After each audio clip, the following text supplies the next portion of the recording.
Hi ಎಲ್ರಿಗೂ ನಮಸ್ಕಾರ. ನನ್ನ ಇವತ್ತಿನ ಒಂದು ವಿಡಿಯೋ ಈಗ ಸ್ಟಾರ್ಟ್ ಮಾಡಿದ್ದೀನಿ. ಸೊ ಅರ್ಜೆಂಟಲ್ಲಿ ಸ್ಟಾರ್ಟ್ ಮಾಡಿದ್ದೀನಿ ಅಂತಲೇ ಹೇಳ್ಬೋದು. ಬಂದ ತಕ್ಷಣವೇ ನಿಮಗೆ ಹೇಳಬೇಕು ಈ ವಿಷಯನ ಅಂತ ಶುರು ಮಾಡಿದ್ದೀನಿ. ಸೊ ಈ ಒಂದು ವಿಡಿಯೋನ ಎಂಡ್ವರೆಗೂ ನೋಡಿ ನಿಮಗೆ ಗೊತ್ತಾಗುತ್ತೆ ಏನು ಬಂದಿರೋದು ಅಂತ.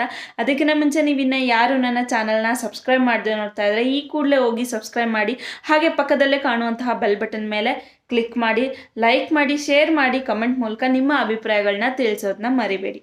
ಸೊ ಹಾಗೆ ಈ ಏನು ಬಂದಿರೋದು ಅಂತ ಅಂದರೆ, ಎಸ್ ಹೌದು, ನನಗೆ ಆಡ್ಸನ್ ಕಡೆಯಿಂದ ಒಂದು ಕೊರಿಯರ್ ಬಂದಿದೆ. ಕೊರಿಯರ್ ಅಲ್ಲ, ಲೆಟರ್ ಬಂದಿದೆ. ಸೊ ಅದರಲ್ಲಿ ಏನಿದೆ ಅನ್ನೋಕ್ಕಿಂತ ಮುಂಚೆ ನಿಮ್ಗೆ ಇನ್ನೊಂದು ವಿಷಯನ ಕ್ಲಿಯರ್ ಮಾಡ್ತಿದ್ದೀನಿ. ಸೊ ನನಗಿನ್ನ ಪೇಮೆಂಟ್ ಬರ್ತಿರಲಿಲ್ಲ. ಎಲಿಜಿಬಲ್ ಇದ್ದೆ, ಆದರೆ ಪೇಮೆಂಟ್ ಇನ್ನೂ ಬರೋಕ್ಕೆ ಸ್ಟಾರ್ಟ್ ಆಗಿರಲಿಲ್ಲ. ಸೊ ಎಲಿಜಿಬಲ್ ಆಗಿದ್ದು ನಾನು ನಿಮ್ಮ ಹತ್ರ ಶೇರ್ ಮಾಡ್ಕೊಂಡಿದ್ದೆ. ಈ ಒಂದು ವಿಷಯನ ಹೇಳಕ್ಕೆ ಯಾಕೆ ನನಗೆ ಇಷ್ಟೊಂದು ಖುಷಿ ಆಗ್ತಿದೆ, ಒಬ್ಬರು ಚಾನಲ್ನ ರನ್ ಮಾಡಿ ಒಂದು 1000 ಸಬ್ಸ್ಕ್ರೈಬರ್ ಆಗಿ 4000 ವಾಚ್ ಅವರ್ ಆದಮೇಲೂ ಕೂಡ ಕೆಲವ್ರಿಗೆ ತುಂಬ ಖುಷಿ ಆಗುತ್ತೆ ಎಲಿಜಿಬಲ್ ಆದ್ವಿ ಅಂತ. ಬಟ್ ನಾನು ಈ ವಿಷಯದಲ್ಲಿ ಯಾಕೆ ಅಷ್ಟೊಂದು ಖುಷಿ ಆಗ್ತಿರೋದು ಅಂತ ಅಂದರೆ, ಇದು ಆ್ಯಕ್ಚುಲಿ ನನ್ನ ಸೆಕೆಂಡ್ ಚಾನಲ್ ಆಗಿತ್ತು. ಫಸ್ಟ್ ಚಾನಲಲ್ಲಿ ಈ ಒಂದು ಲೆಟರ್ ಬಂದಿಲ್ಲ ಅನ್ನೋ ಒಂದೇ ಒಂದು ಕಾರಣಕ್ಕೆ ನಾನು ಆ ಚಾನಲ್ನ ಬಿಡಬೇಕಾದಂತಹ ಸಂದರ್ಭ ಬಂದಿತ್ತು. ಸೊ ಏನು ಅಂತ ಅಂದರೆ, ಗೂಗಲ್ ಕಡೆಯಿಂದ ವೆರಿಫಿಕೇಷನ್ ಪಿನ್ ಕೋಡ್ ಬರುತ್ತೆ. ಸೊ ವೆರಿಫಿಕೇಷನ್ ಪಿನ್ ಕೋಡ್ ಬಂದು ನನಗೆ ಇವತ್ತು ಅದು ಲಾಸ್ಟ್ ಅಟೆಂಪ್ಟಲ್ಲಿ ಕೈ ಬಂದು ಸೇರಿದೆ. ಸೊ ಫಸ್ಟ್ ಚಾನಲಲ್ಲಿ ಬಂದು 3 ಅಟೆಂಪ್ಟ್ ಆಗೋಗಿತ್ತು. ಅದರಲ್ಲಿ ಲಾಸ್ಟ್ ಅಟೆಂಪ್ಟಲ್ಲಿ ಬಂದಿತ್ತು ಪಿನ್ನು, ಆದರೆ ನನ್ನ ಕೈಗೆ ಸಿಕ್ಕಿರಲಿಲ್ಲ. ಯಾಕಂದರೆ ನಾನು ಇಲ್ಲಿ ಇಲ್ಲದೆ ಇದ್ದಾಗ ಬಂದು ಕೊಟ್ಟು ಹೋಗಿದ್ರು. ಸೊ ಅದು ಮಿಸ್ಪ್ಲೇಸ್ ಆಗಿತ್ತು ಲೆಟರು ಕೂಡ.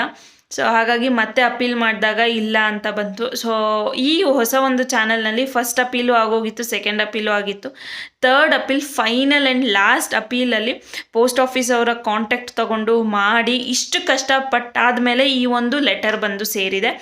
ಸೊ ಇಷ್ಟೆಲ್ಲ ಕಷ್ಟಪಟ್ಟಿದ್ದಕ್ಕೆ ಸಾರ್ಥಕ ಆಯಿತು ಅನ್ನೋ ಒಂದು ಇಂಟೆನ್ಷನಲ್ಲಿ ನಾನು ಈ ಒಂದು ವಿಡಿಯೋನ ಮಾಡ್ತಾಯಿದ್ದೀನಿ.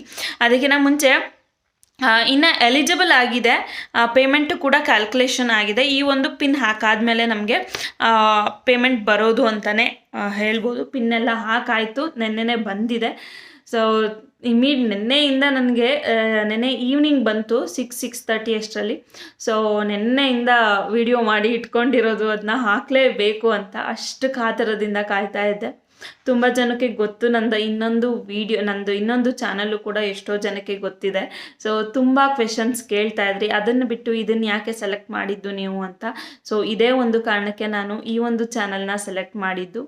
ಸೊ ಐ ಹೋಪ್ ನಿಮ್ಗೆಲ್ಲರಿಗೂ ಗೊತ್ತಾಯಿತು ಅಂತ ಅನ್ಕೋತೀನಿ. ಇಷ್ಟು ದಿನ ಹೇಗೆ ನನಗೆ ಎನ್ಕರೇಜ್ ಮಾಡ್ತಾ ಇದ್ರಿ ರೆಗ್ಯುಲರ್ ವ್ಯೂವರ್ಸ್, ಹಾಗೆ ಇನ್ನು ಮುಂದೆನೂ ಕೂಡ ಎನ್ಕರೇಜ್ ಮಾಡಿ. ಹಾಗೆ ಇನ್ನೂ ಹೆಚ್ಚು ಸಬ್ಸ್ಕ್ರೈಬರ್ಸ್ ನನಗೆ ಬೇಕಾಗಿರೋದ್ರಿಂದ ಇನ್ನು ಮುಂದೆ ನಿಮ್ಮ ಸಪೋರ್ಟ್ ಹೀಗೆ ಇರಲಿ. ಹಾಗೆ ನಿಮ್ಮ ಫ್ಯಾಮಿಲಿ ಹಾಗೆ ಫ್ರೆಂಡ್ಸ್ಗಳ ಜೊತೆ ಕೂಡ ಶೇರ್ ಮಾಡ್ಕೊಳ್ಳಿ ಅಂತ ಹೇಳ್ತಾ ನೋಡ್ಕೊಬನ್ನಿ.